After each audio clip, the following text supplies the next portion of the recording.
Halo, assalamualaikum warahmatullahi wabarakatuh. Selamat datang kembali di jalannya pekerja migran Indonesia. Kawan-kawan semuanya, bagaimana kabarnya ini hari? Moga kawan-kawan sehat selalu di perantauan. Moga kawan-kawan semuanya dijauhkan dari mara bahaya, amin. Nah kawan-kawan, kali ini aku akan bicara ataupun curhat kepada kawan-kawan tentang kerja aku di negara Hong Kong ini. Kerja di majikan yang terakhir ini selama 15 tahun.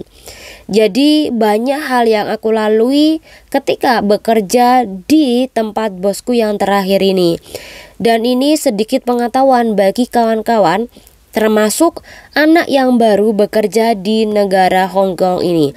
Pengalaman ini dibuat bagi kawan-kawan yang masih baru kerja di negara Hong Kong ini, bagaimana sih cara mengatasi setiap problem? Bagaimana sih cara kita bersikap kepada bos kita, apalagi ketika kita tugasnya adalah menjaga anak jagaan yang masih kecil, apalagi ketika aku datang, mereka masih di dalam kandungan. Oke kawan-kawan, tanpa berlama-lama, silakan nonton curhat aku. Kalau bagus silakan komen, kalau tidak bagus silakan tinggalkan. Dan ini adalah curhatanku selama 15 tahun bekerja di majikan yang sama.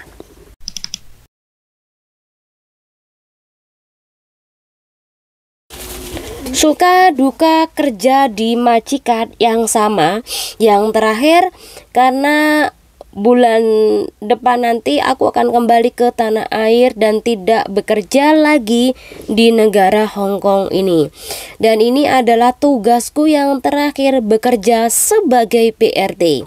Jadi saya punya prinsip, kalau tahun ini pulang, maka insya Allah saya tidak akan kembali lagi bekerja ke negara Hong Kong. Mungkin kalau cuma jalan-jalan menjadi turis, insya Allah mungkin iya. Tapi kalau untuk menjadi PRT, semoga tidak ya. Karena sekali lagi, saya lebih fokus untuk buka usaha, jaga orang tua, dan doakan tujuan saya adalah untuk menikah nantinya, amin ya. Semoga semuanya tercapai nggih. Dan buat kawan-kawan semuanya yang selalu standby di channel ini dari awal sampai nanti, aku doakan moga kawan-kawan juga mendapatkan rezeki yang barokah. Yang belum nikah semoga mendapatkan suami yang baik dan bisa membimbing sampean ke agama yang lebih baik lagi nggih. Oke. 15 tahun yang lalu aku bekerja di majikan ini. Dan waktu pertama kali ada mbah lanang, mbah perempuan, majikan laki perempuan yang masih muda. Dan saat itu aku datang, aku masih menjaga anak yang baru lahir sekitaran 1 bulan. Ketika pertama kali aku kerja, ini belum ada pengalaman sama sekali dengan bayi. Jadi aku nol putul pengalaman ini kawan-kawan. Tapi dengan tekad dan niat aku mengambil job jaga bayi. Saat itulah aku tiba di tempat majikanku ini dengan jaga bayi yang baru lahir 1 bulan. Dan 1 bulan itulah aku diajarin bagaimana memandikan, bagaimana cara merawat, bagaimana cara membersihkan handuk yang kecil yang buat lap itu. Kemudian bagaimana cara mengeringkan, bagaimana cara membolak-balik si baby itu ketika dimandikan, cara membuat susu, kemudian cara membersihkan botol susu, itu semuanya aku diajarin. Dan ketika 1 bulan diajarin oleh suster yang memberikan pendidikan di tempat mbahku, di saat itulah susternya pulang. Dan aku fokus jaga bayi, memandikan, membersihkan, bersih-bersih, dan juga masak. Jadi semua hal itu aku yang handle. Lah apa gunanya Mbah? Apa gunanya Mbah laki perempuan? Gunanya mereka adalah mengawasi ketika aku masak, ketika aku mandi, ketika aku bersih-bersih. Dan tidurnya si anakku yang pertama laki-laki itu adalah dengan mbahku. Jadi kita dipisah sama bapak sama ibunya. Tapi setiap 1 minggu sekali mereka berdua itu datang ke tempat mbahku untuk menjenguk, ya. Dan mbahku ini tempatnya di Mefu. Apakah mbahku cerewet? Jawabannya tentu cerewet kan kawan. Banyak mbah-mbah yang cerewet. Tapi sekali lagi saya tidak fokus untuk cerewetnya dia. Saya fokus hanya pada si baby kecil itu. Beranjaklah dewasa 1-2 tahun, banyak hal yang membuat aku dan mbahku itu bentrok di dalam pikiran. Jadi kita itu mengeluarkan ide-ide masing-masing di dalam menjaga anak. Bagaimana dia memberi pendidikan, bagaimana saya memberi pendidikan, itu beda. Sehingga membuat kedua belah pihak antara aku mbahku ini beda terus, ujung-ujungnya berantem. Tapi sekali lagi, walaupun aku berantem sama mbah, majikanku yang cowok itu tidak ada niat sedikit pun untuk menginterminit. Jadi intinya majikanku percaya sama aku, ya. Sampai 2 tahun anaknya udah mulai berjalan dan selalu ikut aku. Bahkan ketika aku tidur di sebuah ruangan sempit, dia itu tetap mencari aku karena terbiasa dengan aku. Aku suapin, aku mandiin, aku nyanyiin, semuanya aku lakukan. Sehingga si anak kecil ini yang umur dari 1 bulan sampai 2 tahun itu nempel banget dengan aku. Ketika 2 tahun finish, apakah aku cari majikan lagi? Jawabannya aku nambah kontrak kawan-kawan. Dan 2 tahun itulah aku berpindah ke Lai Cikok sana, di Bayan Garden. Di Bayan Garden itu aku tinggal selama 4 tahun di majikan yang sama, yaitu Family Eng. Nah, di saat itulah 2 tahun aku tanda tangan kontrak baru. Kemudian bosku yang perempuan ini mengandung kembali dan aku jaga anak kedua perempuan. Jadi 2 tahun dan 1 bulan. Tapi apakah aku mampu? Jawabannya mampu. Alhamdulillah mampu. Dan di saat itu mbahku yang tinggal di Mefu ini setiap harinya datang ke Lai Cikok sana untuk menghandle juga, membantu handle anak-anak. Jadi dia fokus sama anak pertama yang laki-laki, sedangkan aku fokus ke anak kedua atau cucu yang kedua perempuan tadi. Jadi kita bagilah, tapi tetap aja yang mandiin, yang kasih makan itu semuanya aku. Bahkan ketika anakku perempuan ini yang lahir ini agak hitam-hitam kan kawan. Kan biasanya kalau majikan suka minum kopi, kemudian ketika ngelahirkan itu hitam-hitam ya, kayak tanda toh itu, dan agak bersisik. Tapi dengan kasih sayang kan kawan, aku itu membersihkan. Ketika pipis, selesai pipis atau berak, aku tuh membersihkan dengan air hangat dengan teliti. Bahkan aku akan membersihkan setiap kali dia ganti popok dengan air hangat. Kemudian saya juga kasih krim ketika sudah dilap. Jadi ketika dia umur beranjak 1 tahun, kelupas kulit yang tadi bersisik itu sudah terkelupas kan kawan. Sehingga ketika berkelupas itu agak kelihatan cantik. Jadi berubah cantik, yang tanda toh hitam-hitam itu udah agak hilang kan kawan, dengan berjalannya pertumbuhan si anak perempuan yang kedua tadi.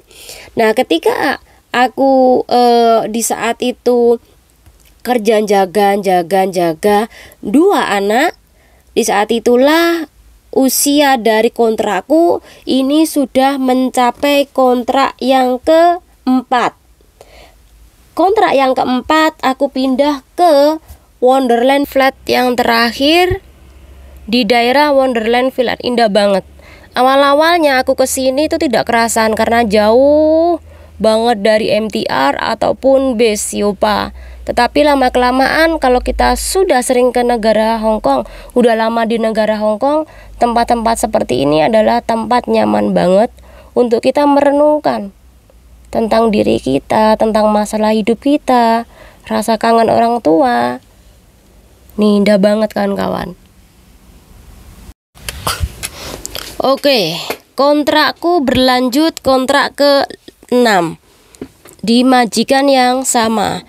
Dan di saat itu banyak hal yang aku lalui kan kawan. Dan mungkin hal yang aku lalui ini bisa kawan-kawan jadikan pelajaran ya. Salah satunya ketika aku kerja di sini, aku lebih fokus berbicara, lebih fokus ngobrol, lebih memfokuskan, memprioritaskan ini majikan perempuan daripada majikan laki-laki. Jadi aku banyak ngobrol dengan majikan perempuan, memberi solusi ke majikan perempuan, kemudian banyak melayani ke majikan perempuan kan kawan. Jadi itu yang membuat majikanku perempuan itu suka dengan aku. Karena sekali lagi, siapapun yang bayar Anda, gaji Anda, ingat tetap majikan perempuan yang memiliki kuasa di dalam rumah. Jadi kalau sampean dibela dengan majikan laki-laki, itu tetap saja Anda bakal dianggap asing ketika ada majikan perempuan di situ. Jadi ketika sampean melakukan kesalahan, tetap tujulah bahwa Anda harus tetap berada di tempat dengan majikan perempuan. Itu yang harus saya buat pedoman. Ketika aku ini apapun itu, aku tetap berdiri di belakang majikan perempuan. Sehingga majikan perempuan aku ini tidak ada punya rasa cemburu dengan aku. Karena aku dengan bapakku ini tidak banyak ngomong, tidak hehehe. Bahkan ketika ada masalah, tidak ada pembelaan. Ya, tidak ada pembelaan dari majikan laki-laki. Jadi mungkin ini yang harus kawan-kawan ingat loh ya, bahwa majikan perempuan itu memiliki kuasa. Walaupun dia jahat, tapi dialah penguasanya. Walaupun dia tidak membayar gaji, dialah penguasa di rumah majikan Anda. Ya, bukan majikan laki-laki kawan-kawan. Oke? Nah, dari saat itulah aku kerja-kerja. Apakah aku ada berantem dengan majikan perempuan? Jawabannya selama 15 tahun dengan majikan perempuan, dengan majikan laki-laki, alhamdulillah aku tidak ada berantem. Aku mungkin berantem sedikit sama mbahku. Tapi sekali lagi, ketika ada berantem sama mbahku, aku akan melawannya. Sehingga mbahku ini kadang-kala ngomong gini, kalau anakku laki-laki tidak suka kamu, sudah aku interminate kamu. Aku jawabannya apa? Kalau kamu ingin menginterminate aku, silahkan kamu interminate aku. Karena aku yakin bahwa majikanku laki-laki tidak akan pernah menginterminate aku. Karena sekali lagi, aku bekerja dengan baik, jaga anaknya dengan baik, menjaga, merawat anaknya dengan baik. Aku tidak pernah ada masalah dengan istrinya. Jadi hal itulah yang membuat aku yakin tidak akan menginterminate aku. Jadi intinya, kawan-kawan, kalau benar ya lawan, kalau salah diem ya. Jadi karena memang waktu itu aku benar nih, aku memiliki pandangan yang berbeda dengan mbahku. Ketika mbahku mengagung-agungkan cucu laki-laki, aku tidak kawan-kawan. Aku ingin mbahku itu menyapu ratakan bahwa cucu laki-laki dan perempuan itu sama. Aku nggak suka kalau mbahku tuh setiap kali memberikan makanan itu laki-laki dulu, kemudian kalau laki-lakinya ini anaknya, cucunya laki-laki ini sudah kenyang atau apa, kemudian dia memberikan kepada cucu perempuan. Aku tidak suka itu. Jadi waktu itu aku lawan, dan mbahnya itu selalu bilang bahwa kepada cucu laki-lakinya, cecemu tuh tidak sayang dengan kamu. Tapi aku bilang bahwa aku sayang dengan kamu, tapi kamu salah. Ketika kamu salah, aku akan marahin kamu. Ketika adik kamu benar, aku akan menyayangi dia, aku akan membela dia. Jadi bukan berarti aku pilih kasih. Ya seperti itulah ya intinya. Jadi banyak banget hal yang aku lalui selama 15 tahun kerja dengan mereka. Oke, kita kembali lagi ya. Nah, jadi aku tidak pernah memiliki masalah dengan majikanku perempuan maupun majikanku laki-laki. Aku tidak pernah berantem. Ya. Apakah majikanku pernah menyuruh? Jawabannya pernah menyuruh. Apakah pernah menyakitin hati? Jawabannya pernah menyakitin hati. Bahkan aku pernah menulis sesuatu hal apa yang dia sakitkan. Apakah aku akan melawan? Jawabannya tidak, kan kawan.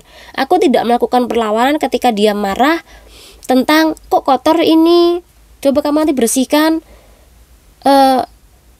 Intinya aku tidak melakukan perlawanan, tapi aku menulisnya. Karena ini sebagai penguat aku bahwa jangan sampai nanti nambah-nambah kontrak lagi. Aku harus berhenti di kapan aku mau. Jadi itu yang membuat aku menulis semuanya, ya. Aku tulis apapun yang menyakitkan, tetapi aku tidak melawan. Karena apa aku tidak melawan? Karena ketika aku melawan, dia akan mengeluarkan air mata. Dia akan bersedih. Jadi ketika dia bersedih, jika perempuan bersedih, aku tidak tega, kan kawan. Mungkin kalau aku berantem sama bapak aku tidak masalah, aku tidak takut. Tapi ketika aku berantem sama mbokku, itu yang membuat aku bersedih ketika ngelihat dia bersedih. Jadi itu kenapa kalau dia marah, aku akan iya, oke, udah itu aja. Aku tidak banyak cakap, kan kawan, bahkan melawan apa yang dia ucapkan, tidak. Ya. Jadi itu salah satu mungkin yang bisa kawan-kawan ambil dari sisi positif. Kalau mungkin ada negatifnya jangan diambil. Ini ada beberapa hal lagi, kan kawan. Kemudian aku itu terlalu fokus sama anakku. Jadi aku lebih mengutamakan kebahagiaan anakku atau anak jagaanku. Jadi ketika dia ultah, ketika Christmas, aku akan membelikan dia barang-barang sebagai ulang tahun, sebagai kado Christmas. Apakah mereka memberikan balik? Jawabannya tidak. Tidak memberikan balik. Mungkin ada kira aku bodoh, tapi tidak masalah. Ketika aku memberikan kepada kedua anak jagaanku, itu karena aku sayang sama mereka. Sayang sama mereka, ketika aku sayang sama mereka, aku sudah menganggap mereka itu kayak anakku sendiri. Dari kecil, bayangkan saja, dari kecil aku rawat, walaupun timbal baliknya itu adalah aku digaji. Tapi itu gaji itu tidak seberapa harganya dengan kasih sayang yang kita beri, kan. Mahal kan kasih sayang kita untuk mereka. Ya, jadi ketika aku memberikan sesuatu hal itu tidak ada harganya kecuali kasih sayang mereka. Jadi mereka tuh sayang banget dengan aku. Jadi kedua anak jagaanku tuh sayang banget dengan aku. Saking sayangnya, kadangkala kalau dia lelah, kalau dia mau tidur, dia akan memelukku. Padahal usianya itu lebih dari 10 tahun. Apakah mereka menyuruhku? Tidak, kan kawan. Mereka tuh tidak pernah menyuruhku. Kalau ada kotor ataupun apapun tisu dibuang secara sembarangan, aku akan membiarkan. Biar mereka terbiasa mengambil kotorannya sendiri, kemudian dibuang di tong sampah. Aku memang sengaja membiasakan mereka untuk bergerak dan tidak malas. Jadi ketika kita memberi, nggak hanya sayang, nggak hanya perhatian, nggak hanya fokus, tapi sebagai bentuk nyogok juga. Jadi ketika kita nyogok mereka, secara otomatis apa yang kita suruh mereka tuh akan menjalankan. Bahkan membuang apapun, sampah ataupun, mereka tuh mau loh, kan kawan. Jadi hal itu yang aku pakai ketika aku bekerja di majikan. Aku memang fokus sama bosku perempuan, tapi aku lebih fokus lagi sayangku sama kedua anaknya. Jadi ketika aku ngobrol sama anakku perempuan yang sama-sama suka K-pop, dia akan suka K-pop. Aku suka Blackpink nih, dia suka Seventeen nih. Kita ngobrol dan aku tahu kesukaan dia lagu apa, personelnya apa, kita ngobrol, kan kawan. Bahkan ketika dia suka Stray Kids, aku juga tahu. Aku juga bisa mengimbangi. Jadi hal itu yang membuat aku dengan anakku itu ada komunikasi yang baik. Ketika komunikasi baik, nganggapnya dia itu tidak sebagai PRT atau sebagai pembantu, tetapi sebagai partner di dalam kerja. Aku jaga mereka, mereka juga butuh aku sebagai pengasuh. Tapi tidak menyuruh-nyuruh kayak babu yang benar-benar parah. Ya, kan ada nih, nanti buang sampah, disuruh ngambilin cecenya, ada nggak? Ada. Nongkrong ini di sofa, buang sampah, nanti di cecenya yang suruh ngambilin. Apakah itu ada? Jawabannya ada. Kemudian tip piring di sofa lo apalah, siapa yang ngemasin? Cecenya. Apakah ada? Jawabannya ada. Ya, itu banyak banget. Tapi dengan anakku itu bukan. Kalau dengan anakku enggak. Anakku bukan seperti itu. Anakku kalau membuang sampah, ya dipegang sendiri, nanti dibuang di tong sampah. Memang dari kecil memang sudah diajarin. Bahkan ketika dia itu menaruh celana dalam di kamarnya dia, ataupun celana dalam yang kotor kemudian ditaruh kembali di lemari, aku akan memeriksa dan aku akan marahin. Karena sekali lagi aku hanya dia belajar karena masih kecil. Kalau dianya dewasa itu akan sulit kita ajarin, ya. Kemudian ketika si laki-laki anak jagaanku laki-laki ini pipis, kadang-kadang pipis laki-laki kan gini-gini kan, ada juga kan gini-gini sampai keluar dari lubang toilet kan, itu juga ada. Tapi ketika anakku melakukan hal itu, apa yang aku lakukan? Aku akan marah sekali. Kemudian aku akan memanggil dia. Kalau kamu tidak mau membersihkan, besok-besok bajumu yang buat aku bersihkan. Apakah anakku ngikutin? Jawabannya ngikutin. Kenapa aku marahin dia? Sampean percaya nggak, Mbak?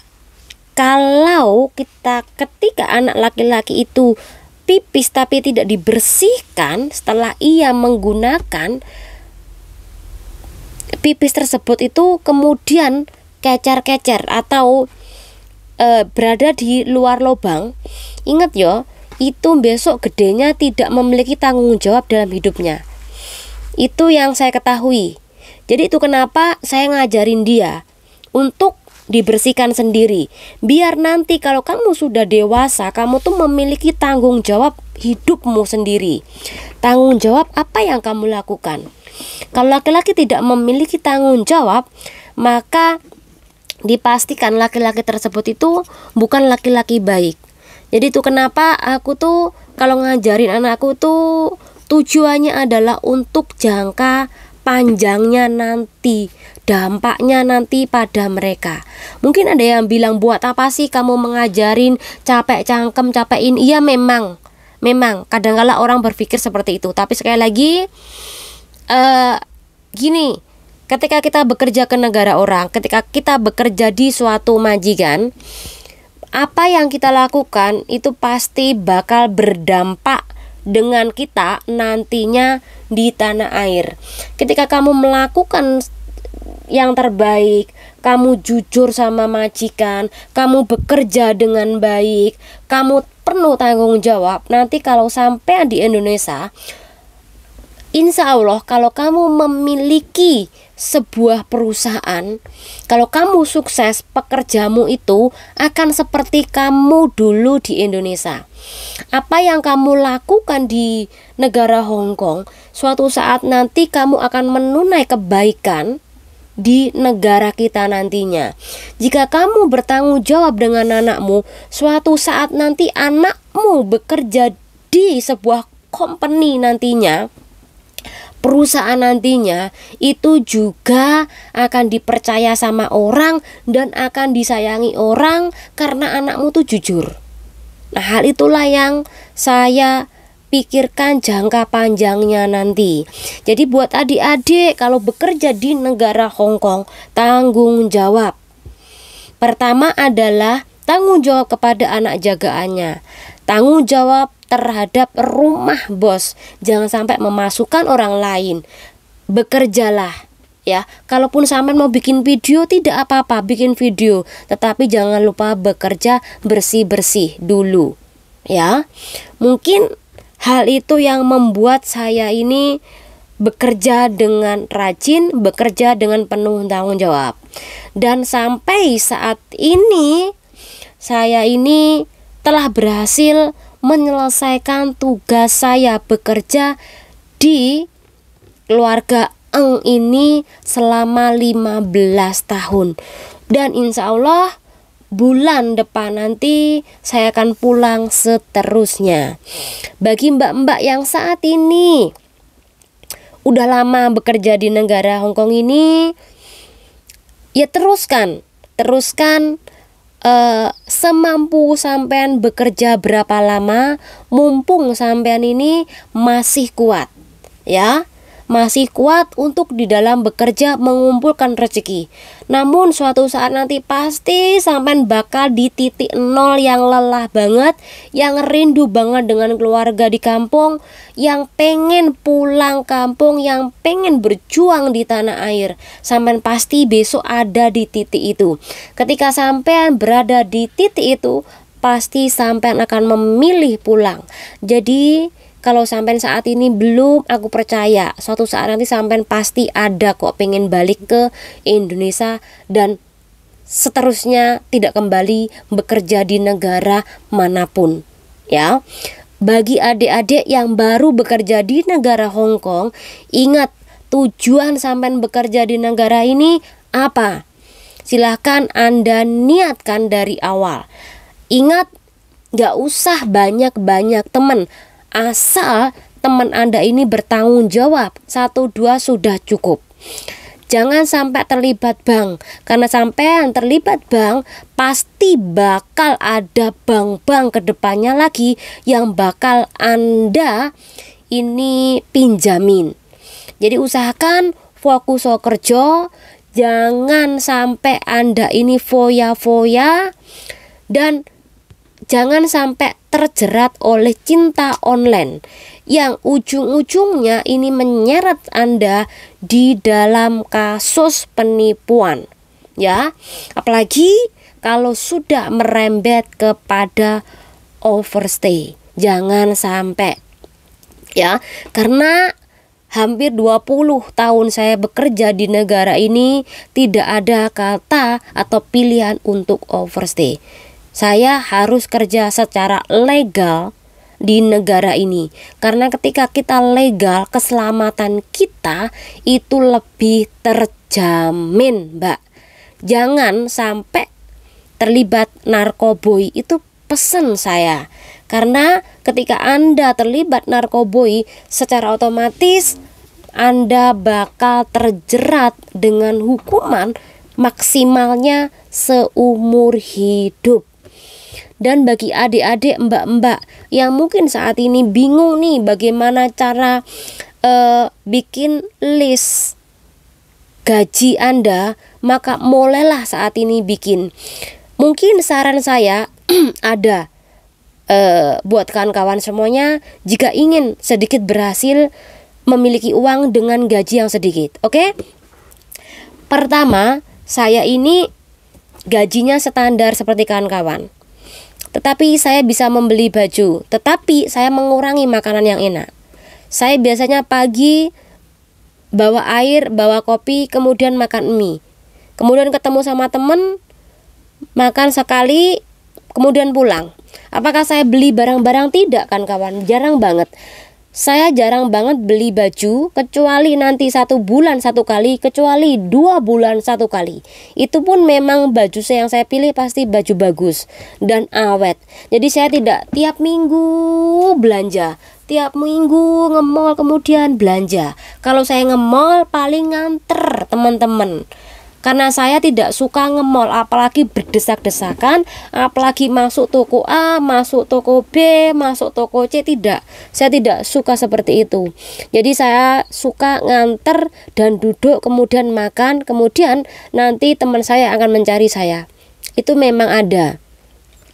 Jadi kalau sampean pengen berhasil, silahkan bawa makanan dari rumah. Ya, nanti kalau sampai libur nggak habis kok 100. Makanya beli botol buat isi air yang besar dan kemudian kopi bawaan libur Anda. Di situ nanti sampean akan mendapatkan kenikmatan dari gaji sampean yang masih utuh. Apakah aku tidak kirim ke orang tuaku? Jawabannya tentu kirim. Setiap bulan saya pasti kirim ke orang tua. Berapa sih kak? Jawabannya adalah 3.000 lebih. Bahkan sampai 4.000 lebih. Apakah kakak ada tabungan? Jawabannya ada. Aku ada 2 tabungan di Indonesia dan juga di sini. Di sini ini kalau kebutuhan mendesak, ya contoh kalau ada apa-apa nih, saya ada uang. Tapi kalau di Indonesia tidak bisa saya ambil. Ya. Jadi memang saya sengaja membuat 2 bank, Indonesia dan sini. Di sini pun juga ada BNI, di sini pun juga ada Bank Hang Seng, di Indonesia pun juga ada bank lainnya adalah Jatim, Bank Jatim. Jadi mungkin itu sedikit saja informasi tentang perjalanan hidup kerja 15 tahun di majikan terakhir ini. Kalau kawan-kawan ada pertanyaan lagi, entah apapun itu, kak bagaimana kak kamu mengenal cinta, kak bagaimana kamu pernah terlibat bang apa enggak, kak kamu bagaimana sih kamu cara memilih teman yang baik atau enggaknya, bagaimana kak caranya, silakan komen.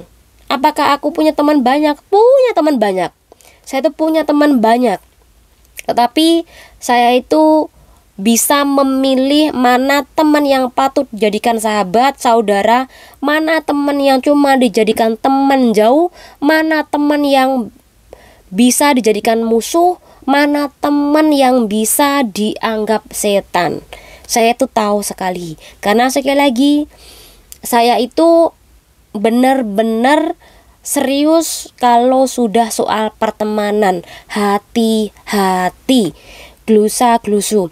Dan saya tuh paling menghindari permasalahan uang dengan teman saya. Apakah teman saya bisa meminjam saya atau saya bisa meminjam teman saya? Jawabannya ada. Itu pun berapa? Cuman 3 orang yang saya sangat-sangat percaya. Dan orang itu percaya saya. Ya, itu yang saya lakukan. Tetapi ada batasannya, tidak lebih dari 2.000. Kalau 2.000 itu belum dikembalikan, maka saya tidak akan meminjam lagi atau saya tidak akan meminjamkan lagi. Semoga bermanfaat buat kawan-kawan semuanya. Channel ini. Wassalamualaikum warahmatullahi wabarakatuh. Bye.